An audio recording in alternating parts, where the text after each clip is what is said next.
أعوذ بالله من الشيطان الرجيم بسم الله الرحمن الرحيم Assalamu alaikum wa rahmatullahi wa barakatuh, and welcome to the Madrassah, the show where we look at the Madrassah, its peculiarities, how it takes shape and form, primarily within the contemporary British context. My name is Sheikh Muhammad Zakaria, and I'll be the host for the show, inshallah. So, the Madrassah. What is it? What does it look like? What is it for? Who is it for? And what does it provide?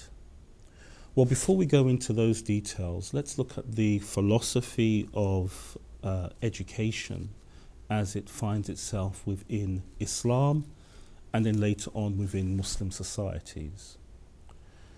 So when we talk about the philosophy of education within Islam, what we're talking about is an approach to education in its most natural forms, which attempts to enrich the life of the learner, number one, as well as it attempts to bring the learner closer to Allah subhanahu wa ta'ala.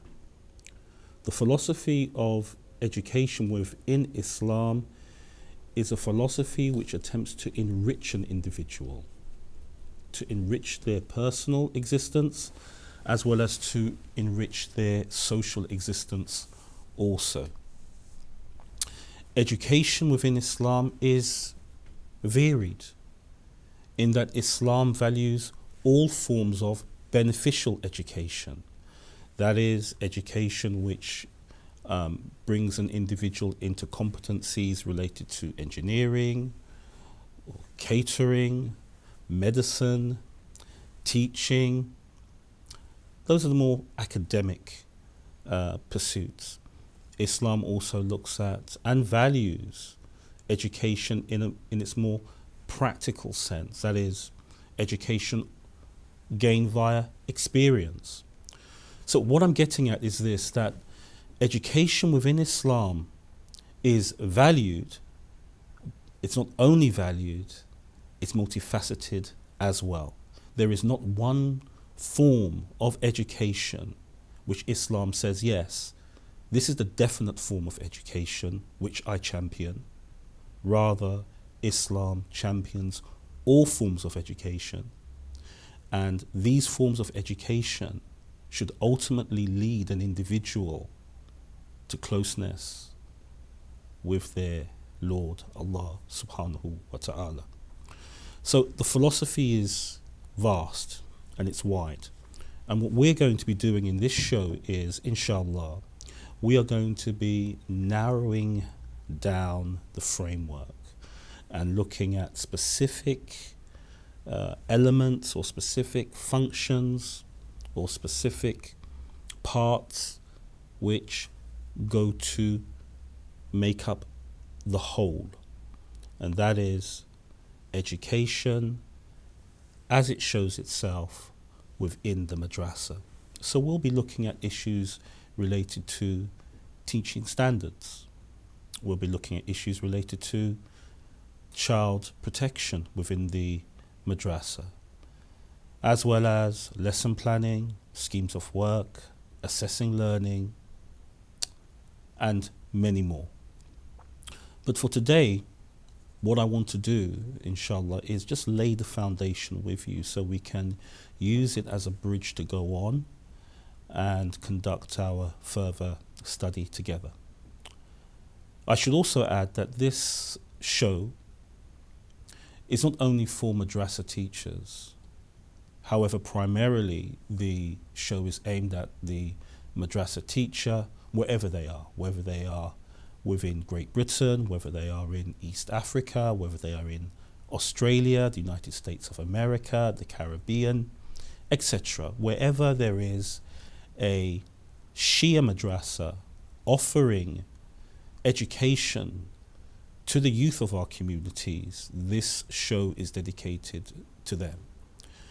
And based upon that, we will have a number of experts joining me throughout the subsequent shows to share their knowledge with regards to how education shows itself within the contemporary Shia Madrassah. Outside of this show being for primarily Madrassah teachers, the show, inshallah, will be of benefit for those who homeschool, or those who have a general interest in Islam's specific and unique approach to knowledge transference, transferring the life-affirming knowledge from the Quran and from the Sunnah to, in this sense, the youth of our diverse communities. So, to continue, the reality of education within Islam and as it transfers itself into Muslim communities has always been one of pushing that community forward, pushing the boundaries of exploration forward. Education within Islam has never been stagnant. Knowledge and the acquiring of knowledge within Islam has never been a dogmatic pursuit. It has never been one where mere facts and figures are transferred from one individual to a range of individuals, i.e. the learners who present themselves willingly or unwillingly. Rather, knowledge within Islam has taken on the colouring, in the sense that the colouring is the legitimacy given to knowledge by Allah Azza wa Jal. Allah Azza wa Jal favours the worship of a knowledgeable person over and above the knowledge of an ignorant person. Now, worship in its truest form is not only related to the Salawatul Khamsa, the 5 daily prayers. Knowledge in its truest form worship in its truest form takes on a variety of shades and appearances within the life of an individual or in the life of a community. So, as such, when we engage in lawful work to secure our sustenance, our employment, that is worship. When we engage with our family members, that is worship. When we engage with the wider society, that is worship. So knowledge is multifaceted, as well as the worship which knowledge is predicated upon is also multifaceted as well. So knowledge within the Islamic societies which grew up had always a role of pushing those societies to develop in a way which is wholesome, which is beneficial for one and all. Knowledge has never been within the Islamic understanding of knowledge stagnant nor dogmatic. What we have made it as Muslims is something completely different. But in reality, knowledge within Islam is there to drive an individual forward, to push a community forward to betterment. And having said that, throughout Islamic history and Muslim history, Muslims have created sites where knowledge can be transferred, whether they are universities, whether we call them Darul Ulooms, whether we call them Maktabs, or whether we call them Madrassas. Nevertheless, knowledge has found a place where it can be transferred from the knowledge holder to those who seek the knowledge. But here, I want to focus on the Madrassah. And the Madrassah is an age-old institution. Now, when I use the term Madrassah, I'm aware that in certain communities, the term has a particular meaning. So that within the Iranian community, the word madrasa will bring about a sense of meaning. Within the Arabic-speaking communities, again, the word madrasa will bring about a particular meaning. Within the African communities as well, the word madrasa will bring up a particular meaning. So let me then set a baseline so that we can use it to move on both in this show and in subsequent shows. What I mean by madrasa is the institutions, the places which were formed by Muslims so that children, primarily children now, could be educated with regards to Islamic beliefs and Islamic practices. And so really we're talking about an age range from 5 up until 16. And primarily within the British context, we're talking about the madrasa taking shape and form post-Second World War, where there was an influx of Muslims from the various nations within the Commonwealth and outside of it into England or the British Isles to take care of the labour shortage, the skilled labour shortage which was present. And when Muslims came to the British Isles, they didn't come stripped of their personal biographies. They didn't leave their faith, their names, their identities behind.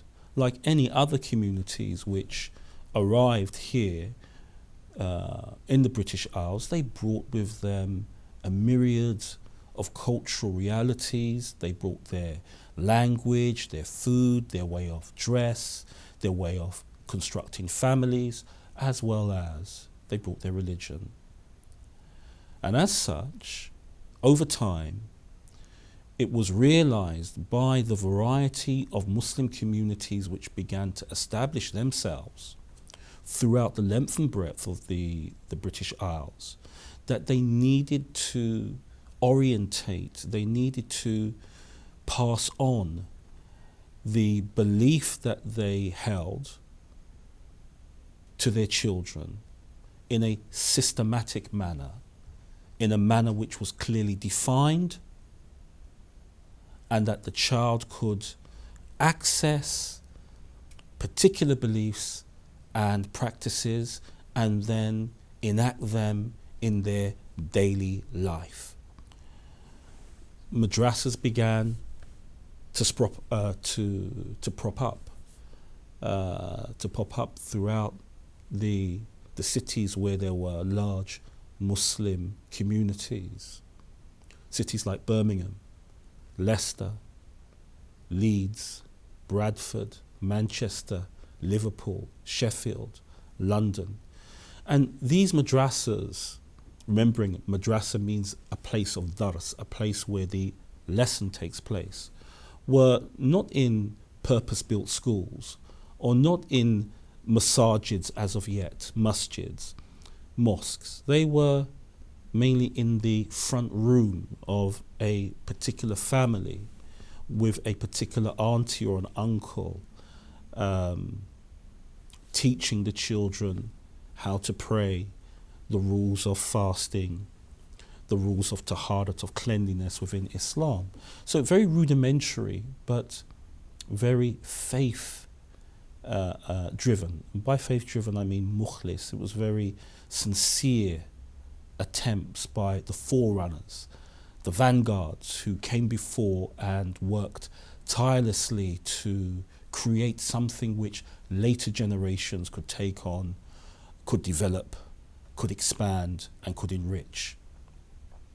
Fast forward 10, 20 years, with the growth of Muslim communities, the front rooms of those beloved aunties and uncles were no longer adequate. Places had to be found which were bigger to accommodate the growth of the uh, of the Muslim communities. And so halls, either church halls or other halls, were rented, and in certain instances, which we have today, schools, entire schools were taken over by a community for either 1 day or 2 days, as is the example here in London, where we have Hidayat Madrassah, which is situated in South London, renting a school where over 500 children from the diverse Muslim community attend, and they are taught by a teaching faculty which reaches into the 70s or 80s. So the growth of the madrasa has been reflected in the growth and the diversity which we find within the Muslim communities here in the British Isles, and primarily here in England.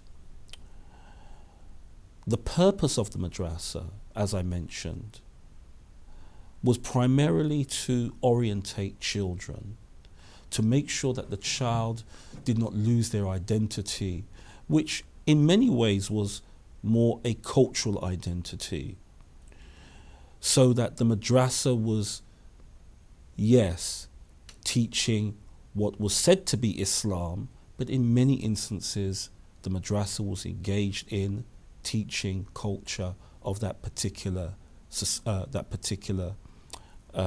community, that particular social group, no matter where they came from within the Muslim world.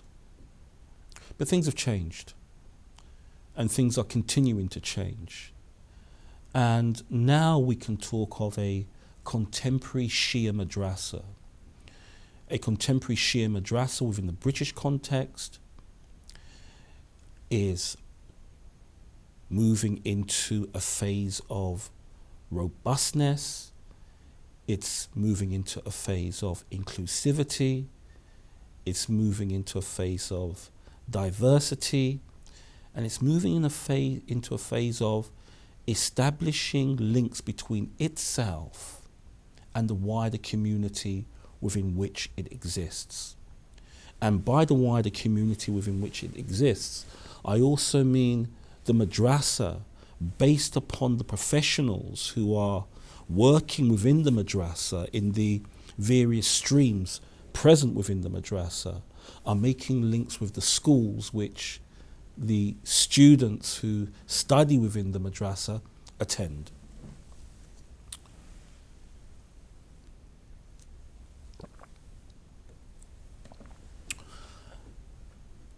Having said that, what I would like to present is the madrasa as being a pillar of the Shia community.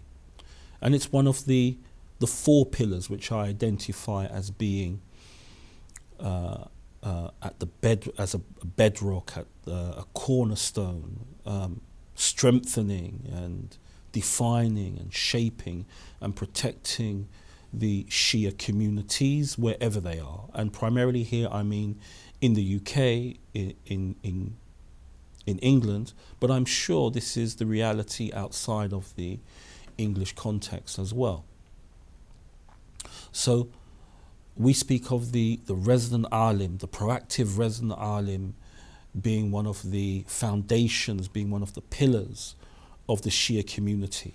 That resident alim who is in tune with the needs of the community which they are blessed to serve, that diverse community within which they live, within which their children grow. The resident alim who is in tune with the needs, the ever-developing needs of that community they have been blessed to serve, is a pillar of that community. He is an individual who is at the forefront, pushing that community forward, guiding that community in both times of need and in times of ease as well. The izzat, the honor of the Shia community is found within the resident alim himself. The resident alim, as I said, who is proactive, who is in tune with the needs of the community, and who has the skill, the ability and the willingness to respond to the community's needs. The other pillar or foundation which I identify, which supports and bolsters the diverse Shia communities, is the masjid or the Imam Bagha, the place where we as believers, we gather to perform our collective wajibat, or our collective abadat, our collective worship of Allah subhanahu wa ta'ala, our collective ibadah.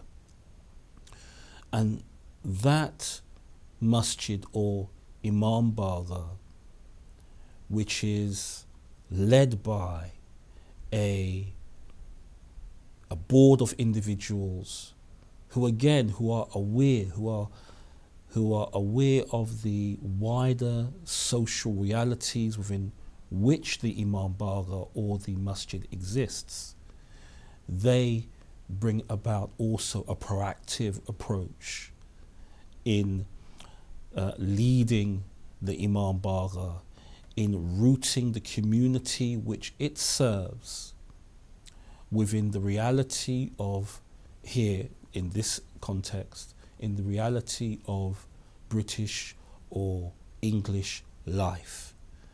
And it is the Imam Bagha which, or the masjid, which defines, which helps to shape, which helps to direct community responses to the realities of life which take place, as well as provide a place of safety, place of security, and also a place of meeting of people from outside of the Muslim community itself.